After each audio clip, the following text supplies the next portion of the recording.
Salut tout le monde, alors je voudrais partager avec vous une traduction de l'expression peut-être la plus intime que Jésus a envers le Père, et où l'araméen nous recèle, nous dévoile des approches, des compréhensions si riches, et qu'on a, je pense, pas l'habitude d'entendre, mais qui étaient au final la compréhension de Jésus concernant son Père. Alors cette prière, Rabun Bashmaya, la prière de Jésus, notre Père qui est dans les cieux, qui transmet à ses disciples. Et j'aimerais vous apporter plusieurs déclinaisons de la traduction en araméen, non pas par mes propres compétences, mais où je m'appuie sur les traductions d'un spécialiste en araméen, un Neil Douglas Close, où je vous conseille vraiment ses livres, et où il nous permet de mieux comprendre, de mieux percevoir vraiment les richesses de l'araméen dans cette prière. Je le répète, c'est cette expression des plus grandes intimités avec le Père. Alors je vais vous lire ces 3 déclinaisons, il y en a plusieurs autres, mais je voudrais vous lire celle-ci parce qu'elle me parle quand même énormément et elle nous permet des approches qui, je pense, vont aussi vous plaire.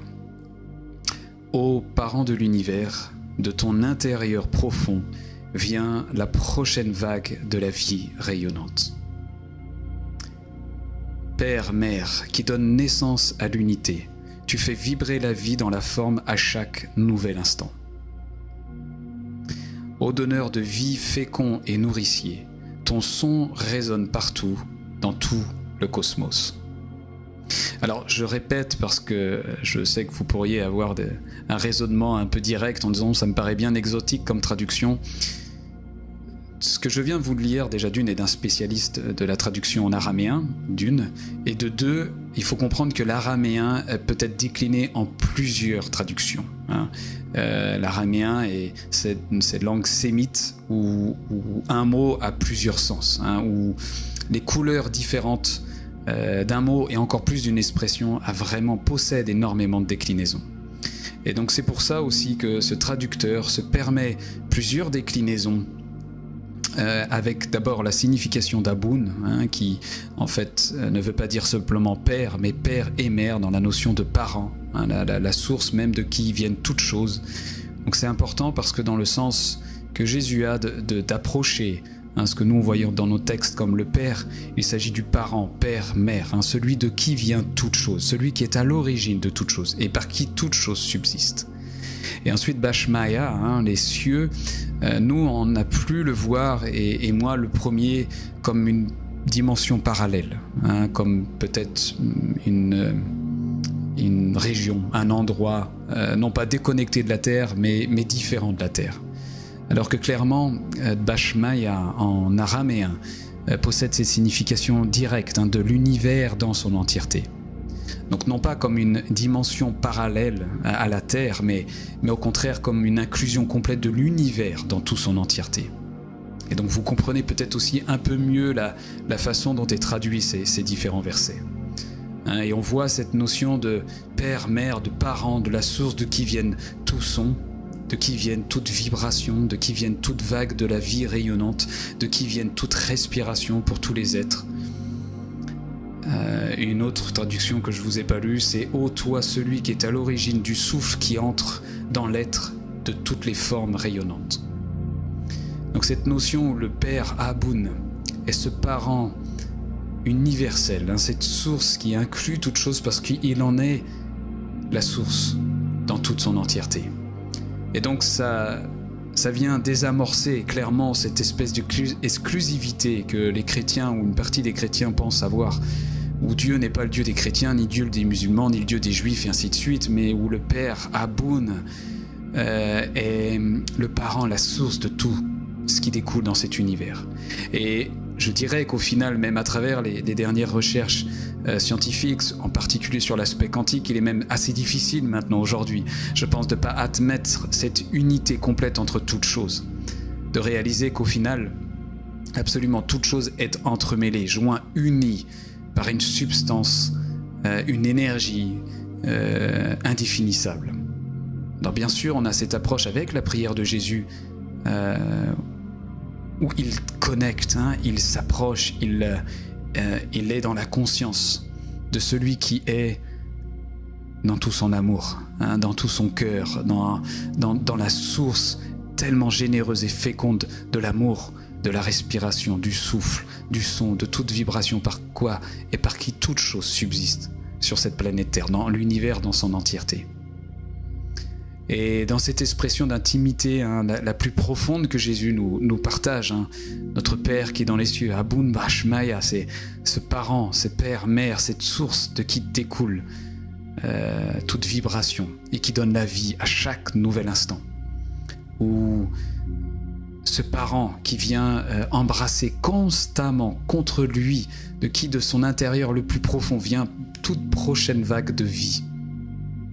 Donc rien à voir avec une notion d'exclusivité, rien à voir avec une notion de séparation les uns des autres.